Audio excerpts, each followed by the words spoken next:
Hello दोस्तों, क्या हाल चाल। मेरा नाम है वीरेंद्र सिंह और आज हम सीखेंगे और पढ़ेंगे किसके बारे में, प्रिंसिपल्स ऑफ मैनेजमेंट के बारे में। ये जिन प्रिंसिपल्स के बारे में आज हम पढ़ेंगे सीखेंगे, ये दिए हैं फ्योल ने, और जिसका पूरा नाम था हेनरी फ्योल।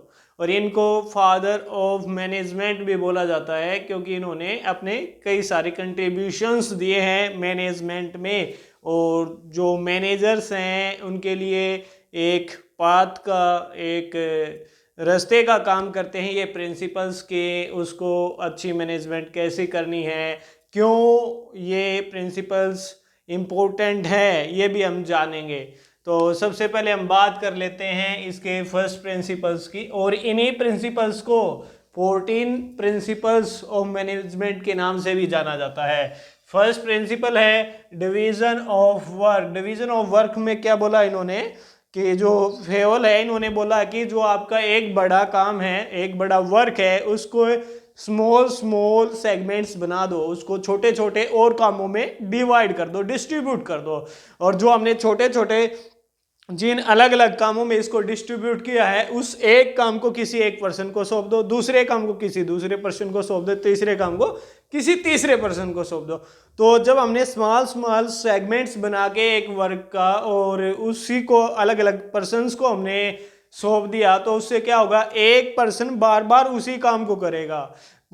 फॉर एग्जाम्पल, एक सेल्स डिपार्टमेंट है, एक आपका परचेज डिपार्टमेंट है, प्रोडक्शन डिपार्टमेंट है, तो उसमें इसी चीज़ का क्या किया है, पालन किया गया है, इसी चीज़ को फॉलो किया गया है कि एक व्यक्ति सेल्स का काम देखेगा, एक व्यक्ति परचेज का काम देखेगा, एक व्यक्ति प्रोडक्शन का काम देखेगा। होते हैं ना सेल्स मैनेजर, प्रोडक्शन मैनेजर, तो वो क्यों होते हैं, वो इसलिए बनाए जाते हैं कि उनको सिर्फ सेल्स का काम सौंप दो, ये देखेंगे, उसके लिए यही रिस्पॉन्सिबल होगा अगर उस डिपार्टमेंट में कुछ भी होता है। तो ये जब क्या करते हैं, डिवीजन ऑफ वर्क कर देते हैं, एक पर्टिकुलर व्यक्ति को पर्टिकुलर वर्क सौंप देते हैं, तो वो क्या हो जाता है, वो उसमें बार बार काम करने का मोर एफिशिएंट हो जाता है, और मोर एफिशिएंट करता है उसको, तो उसका टाइम भी बचता है बार बार। और ये सिर्फ काम की बात नहीं कर रहा, जो हमने एग्जांपल लिया था वो मैनेजमेंट का था। जैसे कि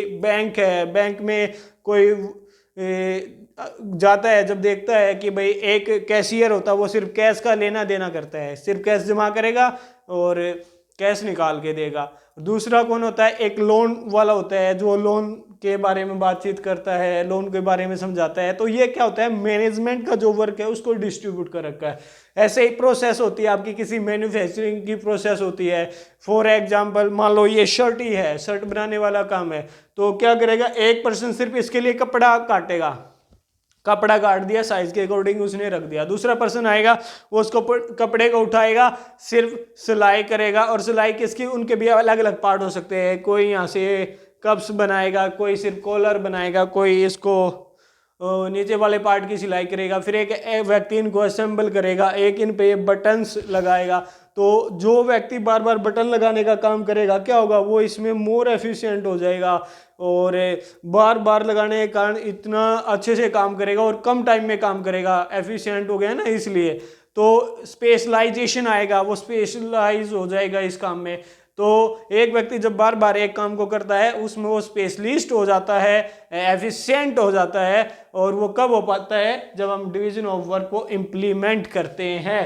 तो हेनरी फ्योल कहता है कि हम एक व्यक्ति को एक काम सौंपे, जिससे मैनेजमेंट के लिए टाइम भी बचेगा और वेस्टेज ऑफ रिसोर्सेज भी कम होगी, जो कि बेस्ट होगा। फिर है authority and responsibility. Authority and responsibility में हेनरी फ्योल ने बोला है कि जो अथॉरिटी है वो रिस्पॉन्सिबिलिटी से मैच करनी चाहिए। यानी कि अगर मान लो किसी व्यक्ति को हमने अथॉरिटी ज़्यादा दे दी, अथॉरिटी होता है अधिकार, राइट्स, अगर हमने ज़्यादा दे दिए और उसको रिस्पॉन्सिबिलिटी नहीं दी कि आपने बताना पड़ेगा ऐसा क्यों किया है, अगर उसको हमने ये चीज़ नहीं दी तो वो उसका मिस यूज कर सकता है, हो सकता है ना मिस यूज उस चीज़ का। और फिर बात करते हैं रिस्पॉन्सिबिलिटी की। रिस्पॉन्सिबिलिटी क्या होती है, रिस्पॉन्सिबिलिटी होती है कि मान लो कोई काम नहीं हुआ, तो उस चीज़ के लिए जिम्मेवार या जवाबदेही कौन होगा, वो पर्सन होगा जिसको हमने रिस्पॉन्सिबिलिटी दे रखी है उस चीज़ की। तो रिस्पॉन्सिबिलिटी आपकी अथॉरिटी से मैच करनी चाहिए। फॉर एग्जाम्पल, एक जो है वर्कर है उसको हमने क्या दे दिया भाई, आपने 100 यूनिट्स का प्रोडक्शन करना है, और 100 यूनिट्स का प्रोडक्शन वो कर देता, लेकिन क्या हुआ, पहले रॉ मटेरियल है जो वो फिनिश हो गया, रॉ मटेरियल फिनिश हो गया यानी कि कच्चा माल खत्म हो गया, इसलिए वो बना नहीं पाया। क्यों? क्योंकि उसके पास अथॉरिटी नहीं थी क्या करने की, उस के लिए रॉ मटेरियल को परचेज करने की। तो रिस्पॉन्सिबिलिटी के साथ अथॉरिटी मैच नहीं हुई तो क्या हो गया, डिले इन वर्क हो गया, वो काम नहीं कर पाया। तो यहाँ पर क्या करना चाहिए, हेनरी फॉयल कहता है कि उस वर्कर को हमने रॉ मटेरियल परचेज करने की अथॉरिटी देनी चाहिए, जिससे क्या होगा, जो डिले इन वर्क है, काम में देरी है, वो नहीं होगी, और जो वर्क है वो टाइम पे क्या हो जाएगा, फिनिश हो जाएगा।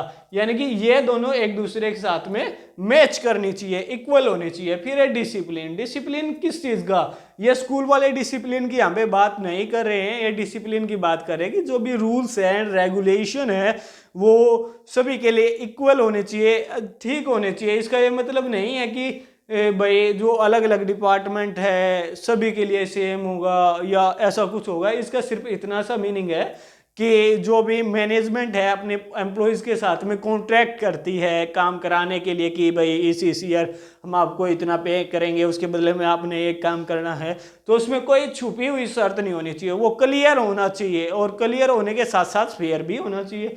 फिर है unity of command. Unity of command की जब हम बात करते हैं, यूनिटी आपको पता है एकता की हम बात करते हैं, एक की बात करते हैं, और कमांड क्या होता है, जो ऑर्डर हमें ऊपर से मिलता है।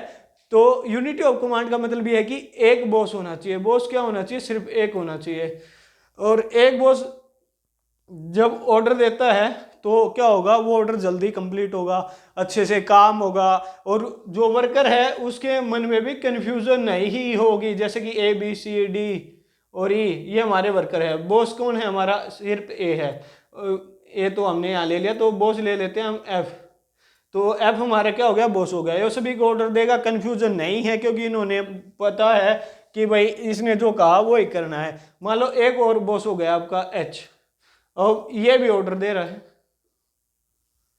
अब दोनों ने ऑर्डर दे दिया, अब ये कंफ्यूज हो जाएंगे कि पहले किसका काम करें, एच का करें या एफ का करें, और ऐसी कंफ्यूजन में क्या होगा, वो कोई भी काम ढंग से नहीं कर पाएंगे। तो इस कंफ्यूजन को दूर करने के लिए उन्होंने बोला है कि सिर्फ एक बॉस होना चाहिए, एक बॉस होगा, एक सुपीरियर होगा, तो वो क्या करेगा, सिर्फ एक ही इंसान ऑर्डर देगा, और ऑर्डर देने के कारण एक ही कमांड होगी, जिसकी वजह से वर्कर्स के मन में कोई भी कंफ्यूजन नहीं होगी काम को करने के लिए। फिर है यूनिटी ऑफ डायरेक्शन। डायरेक्शन किसको बोलते हैं भाई, दिशा को, वो तो हमें भी पता है, हिंदी में डायरेक्शन बोलते हैं दिशा को, और उसके लिए ये साइन भी आता है। वैसे दिशा मेरी एक स्टूडेंट का भी नाम है, और ये डायरेक्शन ये होती है, यानी कि एक दिशा में एक डायरेक्शन में काम करना। यूनिटी ऑफ डायरेक्शन, डायरेक्शन सबकी सेम होनी चाहिए, यानी कि जो ऑब्जेक्टिव है, जो गोल है, उनको करने के लिए सभी के सेम होने चाहिए। जो भी वर्कर्स है, चाहे अलग अलग डिपार्टमेंट है, सबका क्या होना चाहिए, यूनिटी ऑफ डायरेक्शन सेम होनी चाहिए। यानी कि जो काम करना है, जो गोल अचीव करना है, जो ऑब्जेक्टिव अचीव करना है, वो सबका क्या होना चाहिए, सेम होना चाहिए, ताकि ग्रुप एफर्ट करके जो ऑर्गेनाइजेशन का गोल है उसको अचीव किया जा सके। इसमें ध्यान रखना है यूनिटी ऑफ कमांड है। यूनिटी ऑफ कमांड में क्या था, एक बॉस है, वही ऑर्डर करेगा सभी को, वही काम बताएगा कि ये काम करना है। और यूनिटी ऑफ डायरेक्शन में क्या है कि सभी एक ही गोल को लेके, एक ही ऑब्जेक्टिव को लेके काम करेंगे। फिर है subordination of individual interest to general interest. इसका मतलब क्या है, इसका सिंपल सा मतलब ये है कि जो इंडिविजुअल इंटरेस्ट है, हमें उसकी तरफ ध्यान न देते हुए जो ऑर्गेनाइजेशन का मेन गोल है, जो अचीवमेंट है, उसकी तरफ ध्यान देना चाहिए। इसका ये मतलब है। अगर अब मैं इसको बिल्कुल आम भाषा की बात करूं तो इसको पढ़ के आमतौर पे ये अर्थ निकालते हैं कि subordination of individual interest to general interest. वो क्या निकालते हैं कि जो एम्प्लॉय है, हर एक एम्प्लॉय का अपना पर्सनल गोल होता है, पर्सनल ऑब्जेक्टिव होता है, उन सभी के पर्सनल ऑब्जेक्टिव को हमें कन्वर्ट करना है किसका, जो मैनेजमेंट का ऑब्जेक्टिव है उससे अटैच करके चलना है। उसमें चेंज करना कैसे, जैसे कि कोई एक व्यक्ति है वो चाहता कि मेरी सैलरी ज़्यादा हो जाए, दूसरा है वो ये चाहते तो खैर सभी हैं कि हमारी सैलरी ज़्यादा हो जाए, दूसरे का ऑब्जेक्टिव होता है कि भाई मोर काम है जो अच्छी सिचुएशन में करूं और अच्छी कंडीशन में करूं।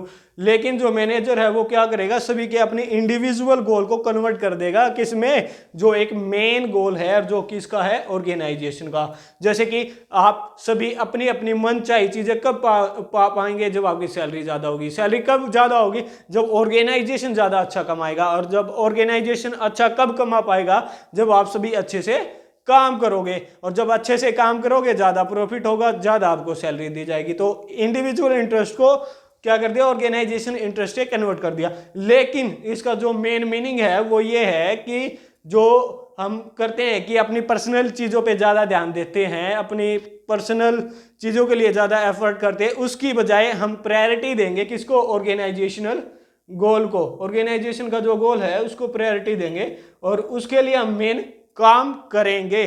जैसे कि एक परचेज डिपार्टमेंट का मैनेजर है या कोई एम्प्लॉय है जिसको काम सौंपा गया है कि आपने सिर्फ परचेज करके लेकर आना है चीज़ों को, तो वहाँ पे दो केस होते हैं। दो केस क्या, कि सभी चीज़ों को बेच रहे हैं, यानी कि जो सप्लायर है सभी के पास अपनी रेट लिस्ट है, सभी के पास अपनी क्वालिटी है। और दूसरा क्या होगा कि आपने देखा कि उन्हीं सप्लायर में कोई आपका रिलेशन वाला है, रिश्तेदारी वाला है, जान पहचान वाला है, वो भी उसी चीज़ की किसी चीज़ को सेल कर रहा है।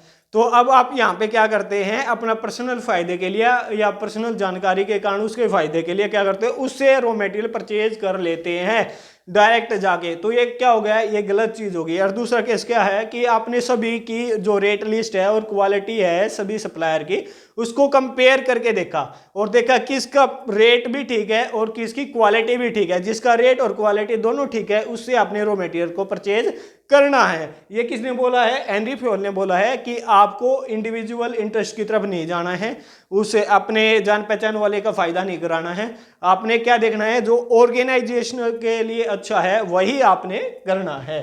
फिर है रेम्यूनरेशन ऑफ पर्सन। रेम्यूनरेशन होता है कि भाई जो काम के बदले में दिया जाता है, वेजेस हो गया, सैलरी हो गई, उन चीज़ों की यहाँ पे बात हुई है। और पर्सन कौन होते हैं, इसमें जो एम्प्लॉय होते हैं, यानी कि हमें एम्प्लॉयज़ की जो मैनेजमेंट है उसे एम्प्लॉयज़ की सैलरी और वेजेस फेयर रखने चाहिए। जो उसी तरीके की और कंपनी है, इंडस्ट्री है, उनमें जो सैलरी रखी गई है उसको उसी लेवल की कम से कम होनी चाहिए। और ये हमें उतनी ही रखनी चाहिए कि जिसको सैलरी पाने के बाद में एम्प्लॉय सेटिस्फाई हो, उसको संतुष्टि महसूस हो कि हाँ भाई जो मेरे को सैलरी मिल रही है वो मेरे काम के अकॉर्डिंग ठीक मिल रही है। तभी तो वो ऑर्गेनाइजेशन के लिए अच्छे से काम कर पाएगा। अगर उसको फील होता रहा कि भाई ये तो मेरे को बहुत कम सैलरी दे रहे हैं, उसके माइंड भी डिस्टर्ब होता रहेगा, क्या वो अच्छे से काम कर पाएगा? ऐसी सिचुएशन में वो अच्छे से काम नहीं कर पाता है। इसलिए उसकी सैलरी है, जो रेम्यूनरेशन है, वो क्या होना चाहिए, ठीक ठाक होना चाहिए, अच्छा होना चाहिए उसके काम के अकॉर्डिंग। फिर है सेंट्रलाइजेशन एंड डिसेंट्रलाइजेशन। सेंट्रलाइजेशन में ये क्या होता है, जो भी राइट है, जो अथॉरिटी है, अथॉरिटी और जो पावर है वो सिर्फ क्या एक पर्सन के पास में होगी। एक पर्सन कौन होता है, जो उनका हेड हो गया, जो सबसे बड़ा है, उसके पास में होगी और उसी से सब पूछ के काम करेंगे, उसी से हर एक काम जो भी करना है उसी से सलाह लेंगे, उसी से अनुमति लेंगे, तब वो काम कर पाएंगे। डिसेंट्रलाइजेशन का मतलब होता है कि सभी के पास पावर है, सभी के पास अथॉरिटी है, और जब सभी के पास पावर एंड अथॉरिटी है तो उनको बूझने की जरूरत नहीं है, उनसे परमिशन लेने की जरूरत नहीं, वे अपनी इच्छा अनुसार काम कर लेते हैं। हेनरी फोल कहता है अगर कोई भी ऑर्गेनाइजेशन है वो फुल्ली सेंट्रलाइज है, फुल्ली डिसेंट्रलाइज है, तो दोनों सिचुएशन ये गलत हो सकती है, रॉन्ग हो सकती है। क्यों? क्योंकि अगर सेंट्रलाइजेशन है तो काम को करने में ज्यादा टाइम लगेगा। क्यों? पहले परमिशन लेके आओ हर बारी, और वो चेन है जो हमारी अथॉरिटी की है, वो हर एक में से इंफॉर्मेशन पास होके जाएगी तो टाइम ज्यादा लगेगा, फिर इंफॉर्मेशन आएगी, फिर और ज्यादा टाइम लगेगा, यानी कि डिले इन डिसीजन हो जाता है। और डिसेंट्रलाइजेशन में क्या होता है कि वे पावर का मिसयूज कर सकते हैं। तो उसने बोला कि जो स्मॉल ऑर्गेनाइजेशन है, छोटे ऑर्गेनाइजेशन है, उसमें सेंट्रलाइजेशन वाली जो रणनीति है ये ठीक है। क्यों? क्योंकि कम एम्प्लॉयज को कंट्रोल करना है, हायरार्की इतनी ज्यादा नहीं है, तो उनसे डायरेक्ट पूछा और काम कर लिया। तो स्मॉल वाले में सेंट्रलाइजेशन वाली ये स्थिति है, ये सिचुएशन है, वो ज्यादा अच्छी रहती है। और जो बड़ा ऑर्गेनाइजेशन होता है, लार्ज होता है, उसमें ये डिसेंट्रलाइजेशन वाली है। उसके लिए क्या कहता है, उसके लिए हेनरी फॉयल कहता है कि स्मॉल वाले में तो सिर्फ एक बंदे के पास अथॉरिटी पावर होनी चाहिए जब वो चीज़ अच्छे से कंट्रोल होगी, और बड़े वाले में कहता है कि जो डे टू डे की चीज़ें हैं, जरूरी चीज़ें हैं जो प्रतिदिन होती रहती हैं, तो उनके लिए जो डिपार्टमेंट्स बनाए गए हैं उनके हेड को वो पावर सौंप दो, वो अथॉरिटी उनको दे दो ताकि डिसीजन लेने में डिले ना हो। फिर है स्केलर चेन। स्केलर चेन है, स्केलर चेन में क्या होता है कि ये आपकी मान लो ए है, ये सबका बॉस है भाई, ए के नीचे बी काम करता है, बी के नीचे सी, और सी के नीचे डी, और डी के नीचे ई, और ई के नीचे एफ काम करता है। यानी कि ये इसका इमीडिएट बॉस है, ये इसका इमीडिएट बॉस है, ये इसका इमीडिएट बॉस है, और ये इसका इमीडिएट है, ये इसका इमीडिएट है। ये डिपार्टमेंट 1 है आपका, ये डिपार्टमेंट 2 है। यहाँ पे क्या है कि ए के नीचे ये एल काम करता है, एल के नीचे एम, और इसके नीचे एन, और एन के नीचे ओ, ओ के नीचे फी। ये इस तरीके से काम करते हैं। सबका बॉस ए है, जो ऊपर की तरफ जा रहे हैं वो बॉस है, और जो नीचे की तरफ आ रहे हैं ये इनके एम्प्लॉय है। तो ऐसी सिचुएशन में ये कहता है मान लो ई ने कोई बात किससे करनी है, अपनी ओ से कोई बात रखनी है इन्हें, तो ये क्या कहता है, ई अपने इमीडिएट बॉस को बताएगा, फिर वो अपने इमीडिएट बॉस को बताएगा, वो अपने इमीडिएट, यानी कि ई बताएगा डी को, डी बताएगा सी को, सी बताएगा बी को, बी बताएगा ए को, फिर ए क्या करेगा, एल को बताएगा, एल एम को, एम एन को, और एन ओ को। तो इस तरीके से ये बात पहुंचनी चाहिए।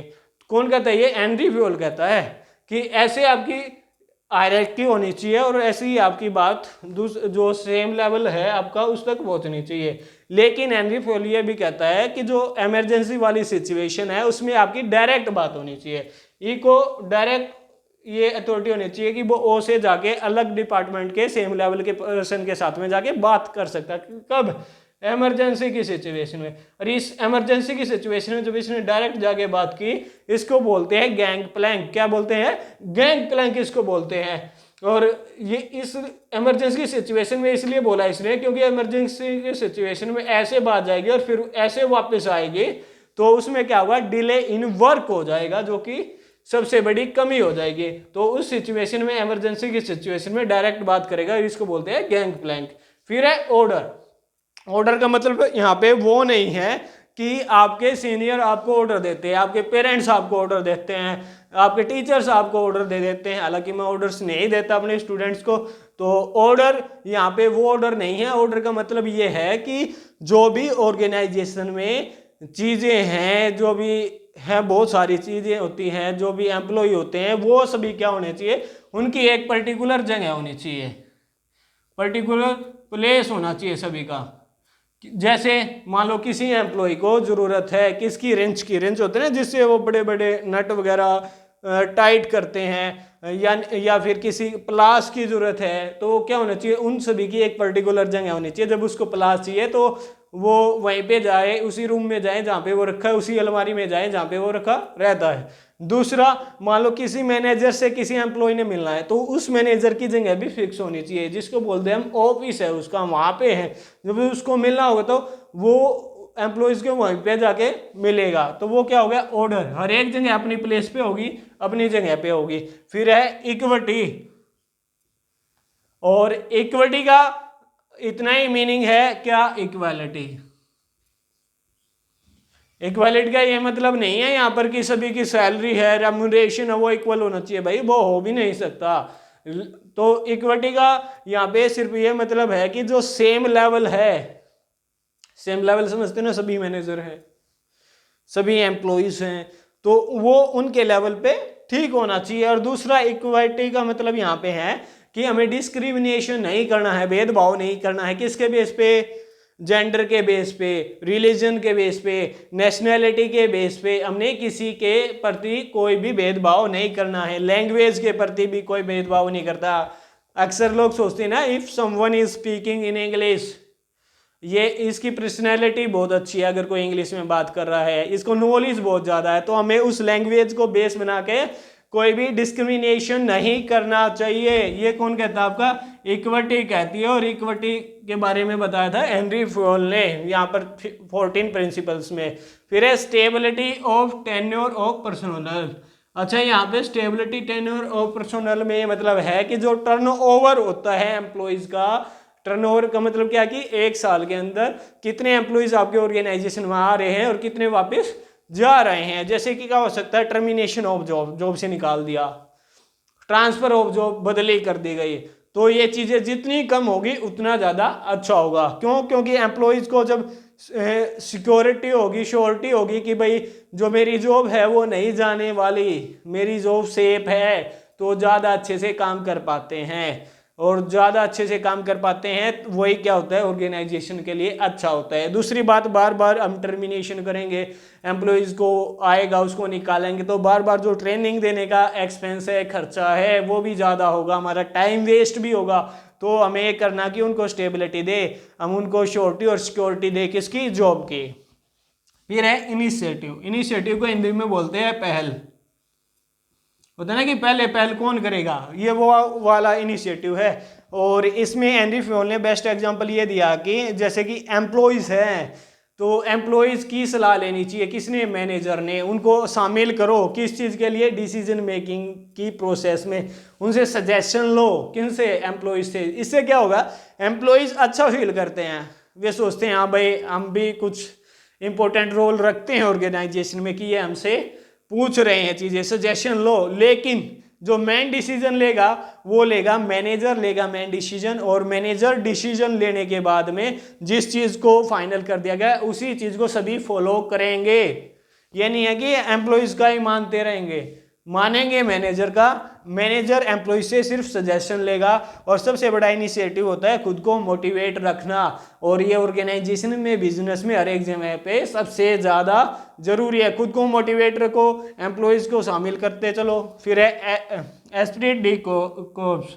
इसमें क्या होता है, इसमें होता है कि जो टीम स्पिरिट है वो डेवलप करनी है। टीम स्पिरिट को, टीम की भावना को एम्प्लॉयज में है, उनमें क्या करना है, डेवलप करना है। मान लो जो ऑर्गेनाइजेशन है उसमें मैनेजर है और मैनेजर के अंदर में 10 वर्कर्स काम कर रहे हैं। और तो मैनेजर ने क्या किया कि 10 वर्कर्स को बोल दिया कि 100 यूनिट्स का प्रोडक्शन आपने करना है। सभी ने क्या किया, 10 यूनिट्स को डिस्ट्रीब्यूट कर लिया अपने अंदर। किसने, वर्कर्स ने। जब उन्होंने 10 यूनिट्स के लिए डिस्ट्रीब्यूशन कर लिया तो एवरी एम्प्लॉय, इंसान के इसके अंदर वर्कर कितने थे, 10 का डिस्ट्रीब्यूशन कर लिया, तो सभी क्या करेंगे, 10 का क्या कर लेंगे, प्रोडक्शन कर लेंगे। लेकिन सिचुएशन क्या होती है, मान लेते हैं उसमें से 2 एम्प्लॉयज है वो हमारे क्या हो गए, इल हो गए, बीमार हो गए। तो इसमें ऐसी सिचुएशन में क्या हुआ, 80 का तो प्रोडक्शन हो गया, 20 का रह गया। क्यों? क्योंकि वहां पे एस्पिरिट डी क्रॉप्स नहीं था, जो टीम स्पिरिट थी वो पैदा नहीं हुई थी किसमें, वर्कर्स के बीच में। तो वहां पे ऑर्गेनाइजेशन का क्या होगा, लॉस हो गया। लेकिन अब बात करते हैं, वहां पे टीम स्पिरिट हमारी डेवलप कर दी मैनेजर ने, उनको बना के चला कि भाई टीम हो तुम सभी, एक दूसरे के लिए काम करो, एक दूसरे की हेल्प करो। तो जब वहां पे 2 बीमार हुए, 2% इल हुए, वर्कर्स इल हुए, तो जो 20 बची थी उन्होंने 20 को भी बाकियों ने आपस में डिस्ट्रीब्यूट कर लिया। और जो 2 वर्कर्स के हिस्से की 20 यूनिट्स का प्रोडक्शन करना था वो बाकियों ने कर दिया। जो टारगेट था ये 100 वाला कि टोटल प्रोडक्शन 100 होना चाहिए, ये अचीव हो गया। इसमें क्या हुआ, जब टीम स्पिरिट हुई, सभी ने मिलकर काम किया, जो दूसरे नहीं कर पा रहे थे उसको भी कर दिया, तो ऑर्गेनाइजेशन का ऑर्डर टाइम पे कंप्लीट हो गया, जो गोल था वो अचीव हो गया। इससे क्या होगा, ऑर्गेनाइजेशन आगे बढ़ता रहेगा। यानी कि it is important for the organisation क्या, टीम स्पिरिट। तो ऐसा होना चाहिए। इसी चीज को एक बार हम फिर से देख लेते हैं क्विक रिवीजन के साथ में। डिवीजन ऑफ वर्क, काम को बांट दो। एक वर्क को मैनी सेगमेंट में डिस्ट्रीब्यूट कर दो, अलग अलग सेगमेंट अलग अलग पर्सन को सौंप दो, वर्कर्स को सौंप दो, जिससे क्या होगा, वो एक ही काम को बार बार करेगा, जिससे उसमें स्पेशलाइजेशन आएगा, वो अच्छे से काम कर पाएगा, वेस्टेज कम होगी, उसकी एफिशिएंसी इंक्रीज होगी। अथॉरिटी एंड रिस्पॉन्सिबिलिटी, ये दोनों एक दूसरे से मैच करनी चाहिए, जिसमें हमने एग्जाम्पल देखा था कौन से वाला, कि एक वर्कर्स को हमने 100 यूनिट्स ऑफ प्रोडक्शन करने के लिए दिया, लेकिन रॉ मटेरियल हमारा क्या हो गया था, फिनिश हो गया था। क्यों? क्योंकि उसके पास अथॉरिटी नहीं थी।